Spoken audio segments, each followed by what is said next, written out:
Kathy from the Delafield Quilt Company. If you're new here, I love making quilts and I love sharing the projects I'm working on and how I made them. For this video, I'm going to show you how to make this adorable little Easter quilt. This is a really fast quilt to cut, put together, sew. So if you need something really quick, maybe a last minute baby quilt, this is a great project. I hope that you enjoy the video. The fabric I'm using today is from the Egg Hunt collection. I'll put information on this collection in the show notes. But I just wanted to show you how cute this fabric is, especially these little bunnies. These even littler bunnies. This is just such a cute collection. If you are looking for some Easter fabric, you might want to check this guy out.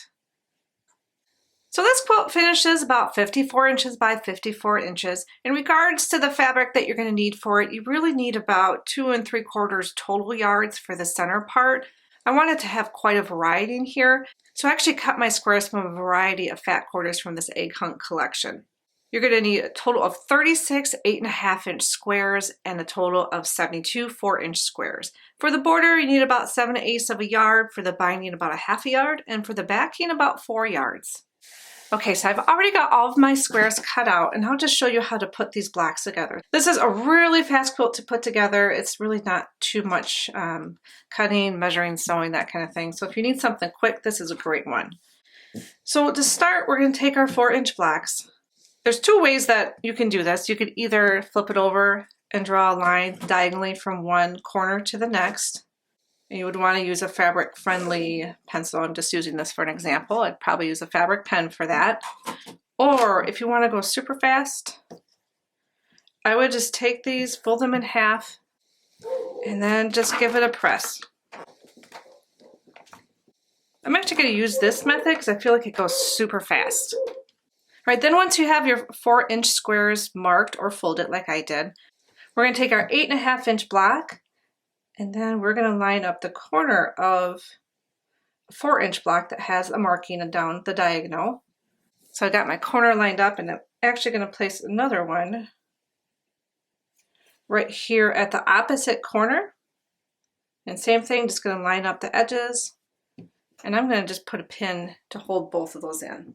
Okay, now that these are pinned, I'm going to sew right on this line here, and then again right on this line here. Okay, now that I'm at my machine, I'm just going to make sure my pieces are still lined up, and I'm just going to sew right down this line here.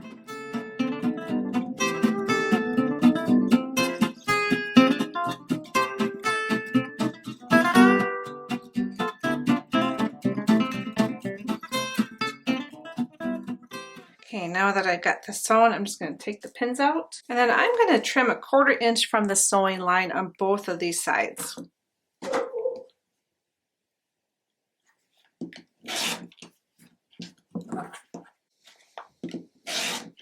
Now if you wanted to, you could keep these little half square triangles and use them in another project. Okay, now that I've got these trimmed, I'm going to press these, but I'm going to press it so the seams go in the same direction. And I'm going to repeat that method of pressing for every single block so seams are all in the same direction.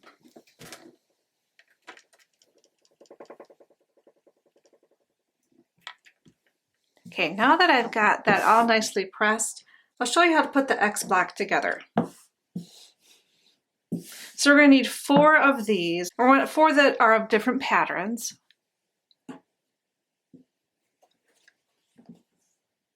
And we're going to line up the centers, not one of the triangle sides, right in the corner, just to make our X.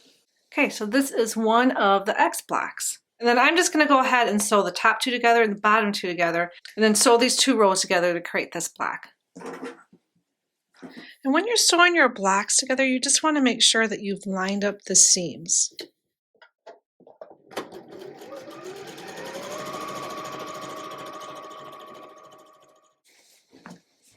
All right, so I've got my first X block sewn together. I'm going to have 3 of these in a row, and I'm using 3 rows, so you need a total of 9 of these units here. All right, so I've got my quilt top almost done. Now I'm going to add the borders.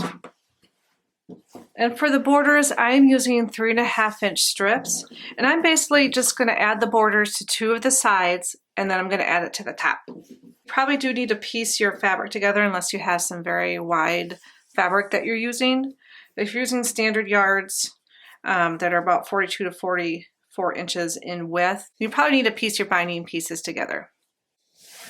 All right, so I've got my borders all sewn on, and now all I need to do is quilt this, and then I will show you at the end of this video what that looks like. I hope you enjoyed today's video. If you haven't yet, please subscribe and visit us at delafieldquiltco.com. Have a wonderful day.